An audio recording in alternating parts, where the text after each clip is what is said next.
কাপড় চেনার সঠিক উপায়। 5টা ধাপ আমি আপনাদেরকে জানার সাহায্য করার চেষ্টা করব, যাতে পরবর্তীতে এতদিন যা কিনছেন, নতুন করে যখন আপনি আপনার ড্রেস কিনতে যাবেন, আপনাকে যেন কেউ ঠকাইতে না পারে। তো চলুন শুরু করা যাক। আপনি কি জানেন, দামি কাপড় মানেই যে দামটা ভালো, একদম কিন্তু সেটা না। বাজারে এমন অনেক কাপড় আছে যেগুলো দেখতে প্রিমিয়াম, কিন্তু 2 ধোয়া দেওয়ার পর তাদের আর অবস্থা খুঁজে পাওয়া যায় না। মাত্র 2বার ধোয়ার পরই তাদের আসল রূপ বের হয়ে আসে। আজকের এই ভিডিওটা যদি আপনি সম্পূর্ণটা দেখেন, তাহলে আপনি নিজে বুঝতে পারবেন যে কোন কাপড়টা আপনার জন্য ভালো, কোন কাপড়টা কোন সিজনের জন্য বেস্ট, আর কোনটা শুধুমাত্র চোখের ধোঁকা। তো চলুন শুরু করা যাক। আচ্ছা, তার আগে বলি, কাপড় চেনাটা কেন এত বেশি গুরুত্বপূর্ণ।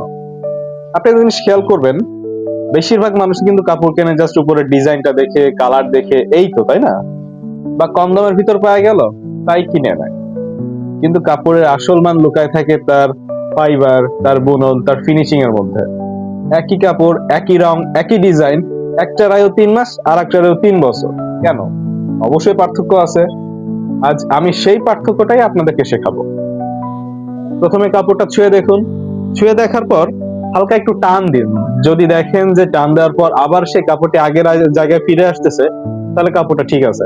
আর যদি টান দেওয়ার পর ওই অবস্থাতে যদি বড় হয়েই থাকে, তাহলে এখানে ফাইবারের ঝামেলা আছে। আবার যে কাপড়গুলো আপনি হাতে নিয়ে দেখবেন, ভাঁজ করবেন, ভাঁজ করার পর আপনি যদি বুঝতে পারেন যে এখানে একটা ভাঁজের দাগ পড়ে আছে, তাহলে সেইগুলা থেকে এড়াই চলুন। কারণ এই কাপড়গুলো কিছুদিন ব্যবহার করতে করতে যদি আপনি চেয়ারে বসেন, তাহলে পিছন থেকে ভাঁজ হয়ে একদম সিঁড়ির মতো উপরে উঠে থাকে। বা বিভিন্ন কাজের ক্ষেত্রে আপনি যে অবস্থাতে শার্টটাকে নিয়ে বসেন, দাঁড়ান বা হেলান দিয়ে দাঁড়ান না কেন, শার্টটা কিন্তু সেই অবস্থাতে ভাঁজ হয়ে থাকে। মনে রাখবেন, ভালো মানের কাপড় আপনি যখন ধরবেন, ধরার সময় আপনার জানা লাগবে না, কিন্তু আপনি বুঝতে পারবেন যে কোনটা থেকে কোনটা ভালো। নাম্বার 2, আপনি কাপড়টা লাইটের দিকে ধরুন। যদি দিনের আলো থাকে, আপনি একটু আলোতে দেখার চেষ্টা করেন যে এখানে প্রত্যেকটা সেলাই বা প্রত্যেকটা বুনন সমান আছে কিনা। যদি দেখেন যে একটা একদিকে আরেকটা আরেকদিকে, তাহলে এটা মান খুবই খারাপ। দুদিন পড়তে না পড়তে ওই যে আপনি যে দেখতেছেন যে ফাইবার গুলো আলাদা আলাদা হয়ে আছে, ওইখান থেকে কিন্তু আলাদা হওয়া শুরু হবে। যদি কাপড়ের ভিতরে সুতাগুলোর ফাঁকাগুলো দেখেন যে এগুলো অস্বাভাবিক, তাহলে কাপড়টি বেশি ভালো হবে না। তখনই বুঝবেন যে কাপড়টা কিন্তু টেকসই না। ভালো কাপড় যেটা কথা বলতেছিলাম, এটা যখন আপনি আলোতে ধরবেন, আলোতে ধরলে এটা মানে একটা ছন্দ থাকবে।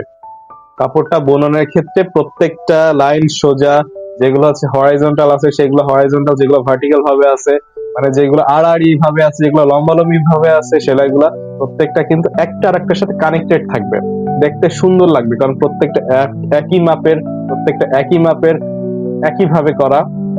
ধাপ 3, আপনাকে আগে যেটা বললাম যে কাপড়টা টান দিয়ে দেখবেন।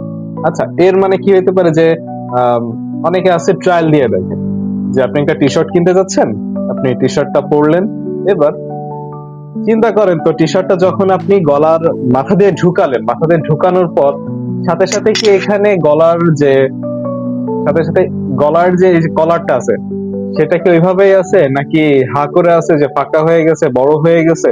এরকম যদি কোনো সমস্যা দেখতে পারেন, তাহলে ওই যে ট্রায়াল দিচ্ছেন ওই অবস্থাতে খুলে রেখে দেন, ওইটা দ্বিতীয়বার দেখার দরকার নেই।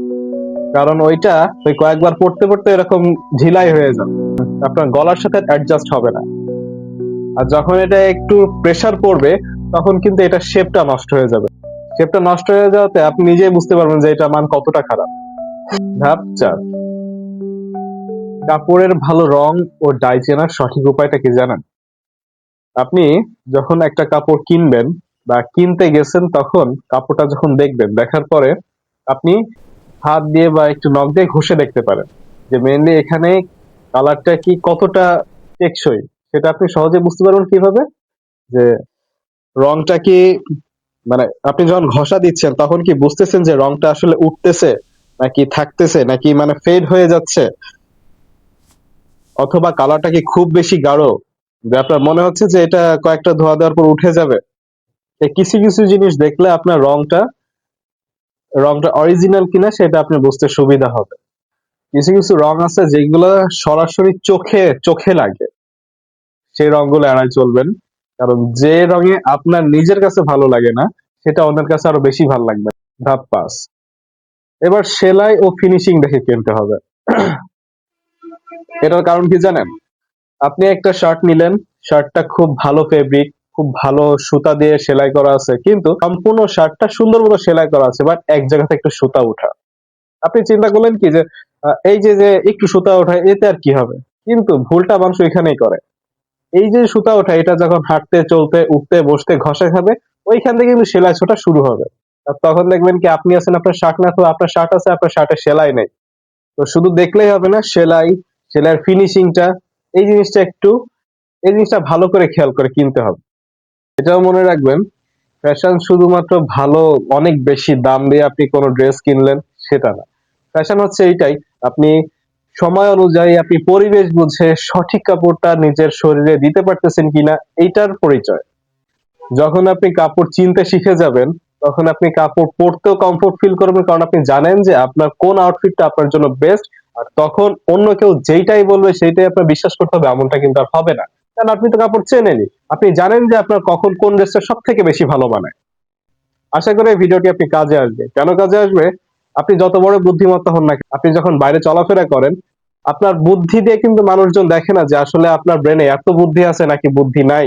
এটা কিন্তু মানুষ দেখে না। আপনি দেখে যে আপনি আসলে ওয়েল ড্রেসড কিনা, আপনার পোশাক অনুযায়ী ভালো একটা ধারণা আছে কিনা, যে আমাকে কোন ড্রেসে ভালো লাগবে, আমাকে কোন ড্রেসে মানুষ চায়, সে ধারণাটা, সে বুদ্ধিটা, সে বুঝটা আপনার আছে কিনা, এটা মানুষজন দেখবে। যদি ফার্স্ট ইমপ্রেশনে যদি তারা মুখ ফিরিয়ে নেয়, পরবর্তীতে আপনি যতই তাদের মুখ ধরে টানেন না কেন, কাজ কিন্তু হবে না। সো নিজের ড্রেস নিজে পরবেন, কিভাবে পরবেন, কেন পরবেন, কোন ড্রেসটা কখন পরবেন, সেই জ্ঞানটা নিজ দায়িত্বে অর্জন করে নিতে হবে। বুঝতে পারলেন? আমি আবার আসবো ফ্যাশনের কিছু অজানা, যেটা আপনাদের জানা প্রয়োজন, এমন কিছু তথ্যবহুল ভিডিও নিয়ে। আমি ওয়ালিদ, ওয়ালিদ ফ্যাশন থেকে। ধন্যবাদ।